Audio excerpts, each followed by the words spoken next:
Hello and welcome, everyone. We're live today and we're talking about finding your voice. Many women in high performing senior executive roles and women in business are taken for granted, basically. They have a seat at the table, but they may be leading multi-million dollar revenue businesses, but they're still not being listened to. So, hello and welcome to Executive Encore, the podcast that is dedicated to helping women through transitions in their 40s, 50s, 60s, and beyond.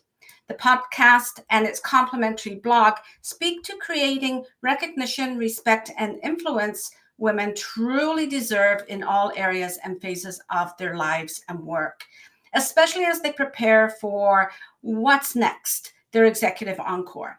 I'm your host, I'm Patricia Muir, and I'm thrilled to be here with you today. Today, we're tackling a topic that hits home for so many incredible women in their professional lives and in their leadership roles. And that is having a seat at the table, yet still not being listened to. It's an issue that keeps cropping up in boardrooms, conference calls, and in many other areas of our lives. It's one that we need to talk about. Are you a high-level female senior executive, a business owner, or a professional who just feels like you have valuable ideas, but those ideas either aren't taken seriously or no one is hearing them? Are you tired of having to work twice as hard to get that buy-in that comes more easily for perhaps others in the room? If so, you're not alone and you're in the right place. Stick around because we're exploring the challenges of being heard today. We are going to be sharing strategies to conquer communication, breakdowns, and learning how to elevate your presence so that you're visible in any room and you're valued in any room at any age. To help me unpack this today, I have an extraordinary guest joining us. Elizabeth Bachman is the go-to expert for advanced level training in speaking, in presentation skills, and in leadership. Elizabeth comes with over 30 years of experience directing luminaries like Luciano Pavarotti in more than 50 operas around the globe. But she is the star today. Elizabeth now empowers high-level professionals to own the room and command the respect they deserve. She's fluent in 5 languages and brings a truly global perspective to her work and to our video podcast today. Hello, Elizabeth. Welcome to the show. Oh, Patricia, it's such a delight to be here, and I'm so happy to be live today. This is great. Yes, another challenge and something else we're going to step up to, right? You bet. You bet. Yeah. Well, I did 30 years of being live. No, no video, no nothing. So live it takes me back to actually even since I was a kid, I was an actor at age 5 in a local theater company. Oh, okay. So yeah, I love being live. Yes. Yeah, so a lot of experience in performance, right? In life. That's Mhm. good. And just as a side thing, I heard from a lot of actors and actresses that they prefer live rather than making a movie, right? So I guess that Well, transcends all talents. there are advantages and disadvantages to both, but the thing is that being live, you have that immediate feedback Mm-hmm, from the audience. You mm-hmm, get this, and you send out your energy and you get it back, which you don't get from the camera. And mm-hmm. actually, video and film is a director's medium. The actors do bits and pieces, Okay. but you don't get to do a full, like a through line from beginning to end, the Uh-huh. way you do when you're live, when you're doing a play. Yeah. Mm-hmm. Yeah, I can understand that. Yes, I guess you're chopped up into different scenes, right? Yeah. Reminds me, I'm going to be watching for anyone who's making any comments as we go by. So I'm sort of going live as well with my skills to try and manage a live broadcast. So you'll see me looking around the screen sometimes. Please don't let that distract any of you. I'll do my very best to answer your questions. In fact, I'm going to put on a ticker at the moment, just so that you know some of the information about Elizabeth, and you can start to record that information in case there's something that you want to pick up on with Elizabeth. And I did actually, yeah, there it goes. There's the little ticker Yep. at the bottom. And I'm also going to put on the questions, answers, and comments. So please join us in adding your comments, and we would love to respond to them. Okay, so Elizabeth and I have already spoken, and Elizabeth provided so much information for me that I was really intrigued by a couple of concepts. So, Elizabeth, when we talk about high-level women who are taken for granted, why do women find it challenging to be heard in meetings? Well, what I find is that, first of all, there's there's an extra layer to personality profiles that we're so used to, we take for granted, and we don't think about it. Mm-hmm. And, so if you've got a DISC or a Myers-Briggs or an Enneagram, any of those personality profiles are great. They're wonderful. But there's also the gender evaluation, and basically, I think of it as 2 different languages. So, for many years, you've had men's language and women's language. Mm-hmm. That's breaking down now, especially in the last 20, 30 years. You've got I think of it as single-focused speakers and multi-focused speakers. It goes with the way you communicate, the way your brains work. The and basically single focus speakers are the traditionally men, historically men, but not always. There a lot of women are single focused. I can be very single focused. Ask my younger sisters. And then and that's great because they're task oriented. They want to fix something. They want to get the job done. So that's how you get the job done. Mm-hmm. The disadvantage comes when they're so focused that they fall into tunnel vision. And so they don't see the side issues that could derail their project. Mm-hmm. And then on the other hand, you've got the multi-focused speakers and thinkers who are the people who can keep 5 ideas going in their head at once. That's historically women, traditionally women, but not always. I have lots of men who come to me and say, "How come I can't ever stay on the point?" And where that's where the old stereotype comes from that men think women never get to the point because Mm-hmm. they go on and on and on without telling them to. Whereas women think that men don't listen.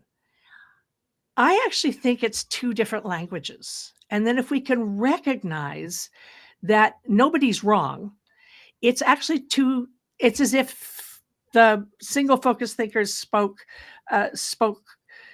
Spanish and the multi-focus thinkers spoke Italian. And the languages are very similar. So if you're going to speak Italian to a Spaniard, you they're gonna understand more or less what you want to say, Yeah, but yeah. it's actually a different language. So if we recognize that different people are going to take in information differently, then just as if you were speaking another language, it is you will be heard if you speak the way they need to hear it. Mm-hmm. And just the other piece is that the stereotypes of men never listen or women never get to the point are so ingrained in our culture that we don't, we take it for granted and then we get annoyed. And the reason why this really matters to me and makes such a difference is because, especially in the workplace, the other piece to being a multi-focused thinker is that when you're a relational thinker, the technical term is relational. If you see everything in a web of relationships, then the trap is to think that any criticism is a personal criticism. Mm-hmm. And so, and women are also trained, socialized to not speak up, just to swallow their annoyance until the moment when they explode. And Mm-hmm. quite often, that's the reason why senior women quit their jobs in frustration. And frustration, yeah. Mm-hmm. And if I can help somebody recognize that it's not that they hate you, it's just a translation problem, Mm-hmm. maybe these women could stay with a company they love Mhm. if they just learn how to speak the other language and hear the other language. Mhm. Mhm.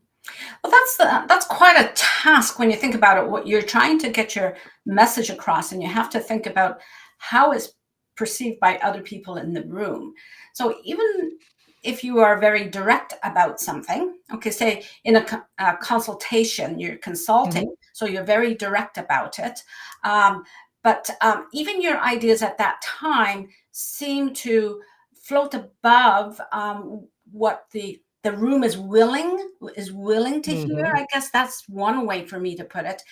And then you have other people that will bring up the same idea in the same meeting, and someone will say, "Oh yes, that was a great idea." And that's what's so frustrating for women. I think I may have somebody watching today that has happened to her and I in the same meeting. We've said like, where were we? Like, where was our idea? We mentioned that 10 minutes ago. So, why do our ideas get hijacked in a meeting? I think most of the time, it's not that someone's trying to hijack the idea. Um, I mean, sometimes they are. Sometimes, you might be paranoid and sometimes they really are out to get you. So that happens. I think it is social conditioning and being unaware. So we're conditioned to listen to men more than to women in the workplace, specifically in the workplace. You can change that, but you have to be aware that this is an issue which actually has a solution. There is a solution, there's a way you can deal with it. Oh, good. My What's the solution? What's the solution? so for this also, if people are not conditioned to listening, paying attention to a particular woman because she's taken for granted, then you have to echo her voice. You Mm, have to repeat it. If somebody steals one of my ideas, most of the time they're not aware that they're doing it because they've been, let's say Bob, well, it's not really binary anymore. There's a whole spectrum, but for the moment, let's say somebody um, hears it subconsciously and thinks, mhm, "Oh, that's a great idea," but they're so focused on what they're going to say next, they aren't really listening anyway. yeah. So then they think they had the same idea. Mhm, And so one of the things you can do is to say, "Thank you for repeating my idea. mhm, And let's talk further. Do you have a plan for this?" Because if they've just thought it up, they haven't. And of course, you have. Of course, mhm, you have, because you're not going to show up with an idea without thinking about it. But even better is to have a third party mm. Agree. say, "Yes, that's what Patricia just said. Yes. Yes, Patricia, tell us more." Mhm, Also with interruptions. "Wait, Patricia wasn't finished." There's, and or you can just say, I'm not finished. Thank you. Let me finish my thought." The reason for not giving all the details though is because single focus thinkers are focused on one thing. And so they're not going to listen to the context. And for the multi-focus thinkers, the relational thinkers, context is everything. How can you understand a story unless you hear, the background? What happens is that this, I think, is why executive summaries were invented. This is why bullet points were invented, mhm, mhm, is to make something easier for the single focus thinkers in the moment. If you have others who will say, "Yes, that's what Patricia just said," mhm, that's usually enough. Just often you have to say it a couple of times. mhm, It's one of the reasons why commercials tell us the same thing over and over and over and over again. mhm, mhm, And they're saying the same thing over and over again because for our brains, we need to hear something a couple of times to take it in. mhm. Most of the time, if you have an ally, so this is where I often think when I talk about sort of the three key things, the three big mistakes that presenters make, whether it's within whether it's in a stage or within a meeting or whatever. The first one is to not know who's listening. because you got to make sure it's relevant. They Mm-hmm. know they're supposed to pay attention. The second one is giving too much information. Mm-hmm. So they could, they're drowned in it. You know it. Mm-hmm. I call that the expert trap. And the third one is to have somebody else, to have allies who will echo your voice, who Mm-hmm. will reinforce what you have to say. Mm-hmm. And at this point, often when I'm speaking to women, somebody says, yes, but why do I have to be the one who change? And my answer is, it's because the multi-focus thinkers are more adaptable. So the single focus thinkers, it's much harder for them to change. They can, and I have a whole program that helps multi-focus thinkers teach the single focus thinkers how to listen. But we also have centuries of business has been built on single focus tendencies. And we've been trained for centuries to listen to the men and to take what they have to say, to make sure that you listen to them.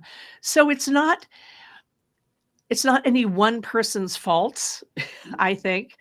It's kind of like, you've got a dog and you've got a cat. They're both valuable. They're both great, and they're different. They think differently. They act differently. You've got to treat them differently. Mm-hmm. So if you sort of think of it that way, the question is, yes, it would be lovely to teach single focus thinkers how to think like multi-focus thinkers. And actually, single focus thinkers who've been through therapy are often ready to learn this. So that's often a marker. But my thought is, if you want to get your message across, if you want them to do what you're asking them to do, you might as well speak their language. Mm-hmm. Mm-hmm. Mm-hmm. And to be the ally in the room for other people who perhaps get cut off or interrupted, to be that ally so that all voices in the room are being heard and valued. I think that's an important role for us as well. And I think that's one that women in particular can step in to very easily, as long as they understand that it is needed on their part. But I know of many men as well who would champion that idea as well, because they want to hear all the voices. So either have your allies or be an ally. I think that would be great. Well, and you can always ask if you're with a team where you are regularly interrupted, where there's somebody who's so in love with their own voice that they're always barging in, you can ask somebody to say, will you reinforce me and I will reinforce you when this other person jumps in. Yeah. And the other piece of it is, if you don't speak up, the person who's louder is going to get the credit for it. They're going to get, and if you don't speak up and show what it is that you do and how important that is, someone else will take the credit for the work that you've done and maybe get promoted past you. One of the markers is often, did you watch a promotion pass you by and somebody louder and flashier gets the money and the position and the recognition? That is often the point when someone comes to me and says, I'm so frustrated. Can you get them to listen to me? And it's over those 15 years of those conversations. That's how I've developed this theory. So to be heard and considered, it's crucial to understand that there are other languages going on, and understand the language of the decision makers as well, right? It'd be very important for you to do some study on, the decision maker, like women in business. I think get that message and that training more often, like know your audience, know who your decision maker is. If I'm in a room, trying to figure out who is that decision maker, and that's where my voice is going to be most important, and I will need an ally to to amplify my voice. So Mhm. that we had spoken about that glass ceiling, right? I'm sure those are the women that come to you and say, someone has just come by me with a promotion that I was going for, right? Like, Yep. why did this happen? So you've given us a really good a different perspective on that. And so I'd like to go on to the opposite of glass ceiling, something that you presented to me during a conversation, and that is of the sticky floor. Okay. I just So love that concept. Could you I tell have me a so little the more? 6 sticky floor is not mine. It's Yes. actually, it's from a recent interview I did with Erica Anderson Rooney, who Hmm. wrote a book about glass ceilings and sticky floors, and Hmm. I'm so jealous. I wish I had thought of that first. I would have read it, but that's actually her term. Hmm. Hmm. It's a I think of it as the way we self-sabotage. Hmm. So we sabotage ourselves partly because, again, society. So, with my history in opera, 30 years in opera, I've spent 30 years of my life producing scripts and texts that were written in the 17th, 18th, 19th century, often rewriting something that came from the Romans or the Greeks. So I think in historical cycles. And and there were, again, centuries where up until fairly recent, like within the last 40, 50 years, women had to do what the men wanted or persuade the men that it was the man's idea because women had no monetary power, no financial power, and no political power, no temporal power. Their Hmm. power was always behind the scenes. And so, if you look at The Marriage of Figaro by Beaumarchais, set to music by Mozart, it's all about convincing the count to do what the women want them to do, because they can't do it directly. So I Oh. blame our foremothers for this, for teaching us be nice, be accommodating, don't brag. I don't know. It took me years to learn how to talk about what I was good at without feeling like I was bragging, because I had my mother's voice and my grandmother's voice in my head saying, good girls don't brag. Uh, Learning how to talk about my value took me a very long time. Hmm. So it's habit. I don't think anybody actually consciously trains us that way. I think that it's society. We're socialized that way. And it's when the women get into their 40s, 50s, and 60s that they realize they get caught by this. And also in our generation, we were taught this by our parents, our mothers, who grew up in a time where they had you couldn't get a business loan as a woman. You couldn't get a business loan without having a man sign the application Hmm. until 1987. Hmm. That late. Hmm. So it's just long years of habit. Hmm. We are still going through that transition. Yeah. Hmm. My and part of my attitude also is, uh, again, 30 years in opera, having to produce something where there was never enough money and there was never enough time. I learned how to adapt, how to make it work, how to fix something, figure out a way to get to the ultimate goal, which was to produce a product that would delight the audience so much that the company that was paying me, their people would say, yes, I'm going to buy tickets. I'm going to donate all of that. That was my job for 30 years, was to use my creativity for the benefit of a business. Hmm. Hmm. So learning how not to sabotage yourself is something that often comes um, in your 40s and 50s, when you realize the things that used to work don't. Aren't working. Yeah. Aren't One of working. my one of my very early podcast guests was a chief technical officer. So she She started out in the tech department, and her strategy was to be one of the boys, and it worked until it didn't. Mhm. When she hit 40 or something, and then that was not possible. Mhm. She was only allowed to go so far. Mhm. Mhm. And for so many of my clients, for me actually, the message is you could go so far, but no farther. And that's where the glass ceiling comes. Okay. I hit it in opera, and people are hitting it in business all the time. Mhm.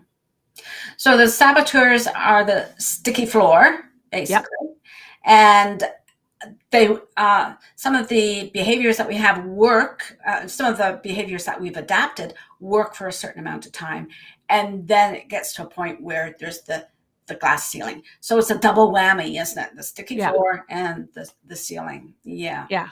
Yeah. Yeah. I think it's about half and half. With the clients who come to me, about half of it is people aren't listening to them.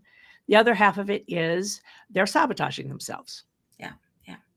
And they may be sabotaging themselves in the language or how they approach something like asking rather than now this is a difficult one rather than telling someone that you want something Right. or going around the topic to try and get your needs met, right? So Hinting rather than asking.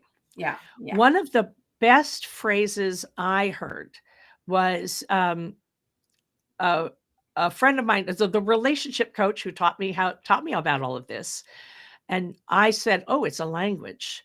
Um, she told me the story of a woman who walked into her manager's office and says, I would like to get this promotion. And then she said, what do you need from me to make that happen? Which put it on a basis that he could hear, that he could understand. And he actually said, nobody's ever asked me that. So what do you need from me to make that happen? Okay, okay. Yeah. Mm-hmm. So it's thinking a little more and being a little smarter about even if it is a request or a way of approaching someone where you do need something and being direct, but also showing that you are willing to hear them, what Yes. they think is needed for this to happen. Okay, that's a Yeah. tricky one, but I'll try and keep it in mind. Well, and one of the things about for the single focus thinkers, male or female, if you have people on your team who go on and on and on, or if they're nervous, they come in and they give you their whole resume before they get to the point. If you're a relational thinker, you need to know that you've been acknowledged. So for the single focus people who are listening, if there's someone like that, acknowledge them and say, I have very little time. I do want to hear what you have to tell me. Can you just tell me the main point and then go back and fill in? Let me ask you questions. Mhm. Or, if you're walking out the door, client of mine recently was getting some feedback from her team that she wasn't being taking attention to them because they would come up to her with a problem at 5 minutes to 5, and she had to be out of the door at 5. And so what she and I worked out was to say, I really want to hear what you have to say. I have to be somewhere. Make an appointment, book time on my calendar, and I will give you my full attention then. Yeah. So know that they're valued. The thing is to be acknowledged. Mm-hmm. Mm-hmm. And so that people know that they've been heard. Mm-hmm. Yeah. Yeah. Well, that's a good segue into what I call in this show Every Moment Matters. And I really appreciate the fantastic advice that you have given. I almost feel like I've been coached today, how I communicate sometimes in these rooms. Elizabeth, could you please share a pivotal moment when you recognized that you had to make a shift for your fulfillment and how you would go about remastering your life and your work? Well, one was involuntary when my career as a stage director ended. Basically, I had been basically if you're in the arts, you get maybe 10 years, maybe 15, Mm. and then somebody younger, cuter, cheaper comes along. And Okay. so I and fewer than 5% of the people who get a degree in any of the arts, whether it's opera or directing or dance or basket weaving or painting, fewer than 5% wind up making a living in there with their art. So Mm. I did that. I'm proud of that. And I got past the 10-year mark. I thought, great, I'm all set. And then the phone just stopped ringing. And so I had to change, I had to come up with something else. So I founded an opera company. And then I discovered after I was did it for 11 years. I learned Mhm. a whole lot about running a company and being a boss. Uh, and then I realized that I had been doing the same thing for 30 years. I was losing the ability to be moved by the music. Oh. And I thought if I don't stop now, the I won't love the music anymore. Mm. It was just going to be work. And the arts are hard enough. You've got to love it. But what I learned through running a company, founding a company, running a company, learning to speak to raise money. So my public speaking training came when I had to raise the money to launch the program and then to fund it. Uh, Learning all of that, I've combined all of that to work with business professionals and now more and more women.